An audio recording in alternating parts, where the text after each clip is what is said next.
तो छात्रों, आज हमें प्रेजेंट इंडेफिनिट टेंस का इंट्रोगेटिव नेगेटिव सेंटेंस के बारे में जानना है।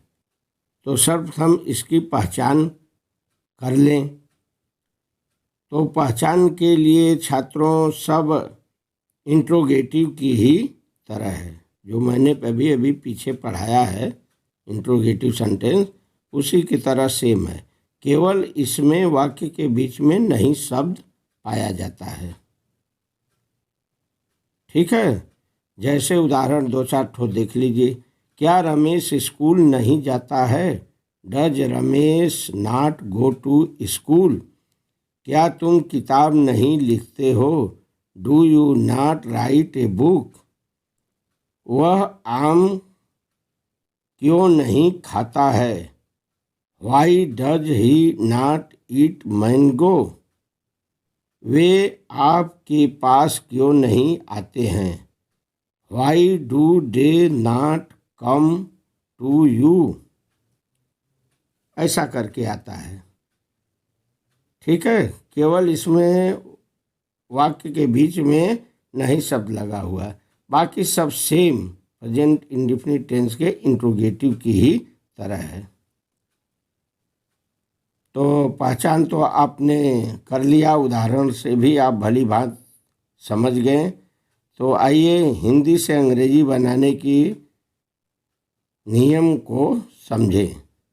तो हिंदी से अंग्रेजी बनाने के नियम छात्रों सब सेम प्रेजेंट इंडेफिनिट टेंस के इंट्रोगेटिव की तरह है, जिसके बारे में मैं बहुत ही विस्तार से आपको समझा चुका हूँ।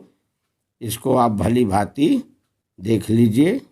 जो इंट्रोगेटिव का नियम है वही सब इंट्रोगेटिव नेगेटिव में है, केवल इसमें नहीं शब्द लगा रहता है। और नहीं शब्द की अंग्रेजी नॉट के रूप में कर्ता के बाद लिखी जाती है। ये हमेशा ऐसे सेंटेंसों में कर्ता के बाद नहीं शब्द की अंग्रेजी नॉट के रूप में लिखी जाती है, जैसे आपने उदाहरण में भली भांति देख लिया है। ठीक है, अब इसका सूत्र है, यदि कर्ता एक वचन और वाक्य क्या शब्द से वाक्य के पहले जुड़ा हो, जैसे उदाहरण नंबर 1-2 में है। ठीक है, तो क्या सर्वप्रथम वाक्य के पहले लगा हो, प्रश्नवाचक शब्द क्या वाक्य के पहले लगा हो, ऐसा करके वाक्य जुड़ा हो, तो इसका सूत्र होगा does plus S1 plus not plus भी का फर्स्ट फॉर्म प्लस ऑब्जेक्ट। यदि वाक्य पहले क्या शब्द से जुड़ा हो, नहीं शब्द लगा हो और कर्ता बहुवचन में हो। ठीक है, अभी तो उसका मैंने बताया एक वचन के लिए, लेकिन यदि कर्ता बहुवचन में हो और क्या शब्द से जुड़ा हो, तो उसके लिए सूत्र है do plus S2 plus not plus भी का फर्स्ट फॉर्म प्लस ऑब्जेक्ट, जैसे उदाहरण नंबर 2 में है। ठीक है, यदि प्रश्न वाला शब्द वाक्य के बीच में है, कभी क्यों कहाँ कैसे या क्या शब्द बीच में अगर लगा है, तो और कर्ता एक वचन में है, जैसे उदाहरण नंबर 3 में, तो इसके लिए सूत्र होगा प्रश्न वाला शब्द plus does plus S1 plus not plus भी का फर्स्ट फॉर्म प्लस ऑब्जेक्ट।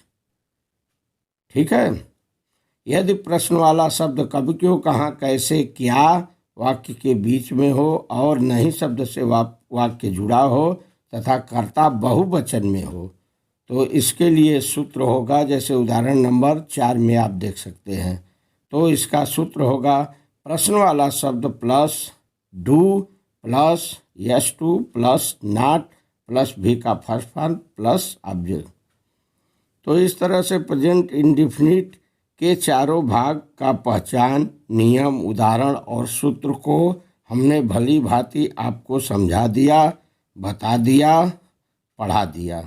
हमें उम्मीद है कि आप अच्छी तरह से इसको समझ लिए होंगे। और छात्रों, आपसे हमारा यह निवेदन है कि जो भी छात्र प्रेजेंट इंडेफिनिट टेंस को पढ़े वो एक क्रम से पढ़े। जैसे प्रेजेंट इंडेफिनिट टेंस का पहला क्रम है अफर्मेटिव, दूसरा निगेटिव, तीसरा इंट्रोगेटिव, चौथा इंट्रोगेटिव निगेटिव। यदि कोई छात्र निगेटिव से पढ़ने की कोशिश करेगा, समझने की कोशिश करेगा, या कोई छात्र इंट्रोगेटिव के यहाँ से शुरू करेगा, या कोई छात्र इंट्रोगेटिव निगेटिव के यहाँ से शुरू करेगा, तो उसको कुछ भी समझ में नहीं आएगा। इसलिए आप लोगों से निवेदन है कि जो भी छात्र अगर समझें, सुने, पढ़ें, इसको देखें, तो वो एक क्रम से ही शुरू करें। क्रम से हटकर अगर पढ़ेंगे तो उनको कुछ समझ में नहीं आएगा। ठीक है, तो इस तरह से हमारा प्रेजेंट इंडेफिनिट का ये चारों भाग आज समाप्त हुआ। अब मैं आपको प्रेजेंट कंटीन्यूअस टेंस के बारे में अगले एपिसोड में बताऊंगा। तब तक के लिए धन्यवाद।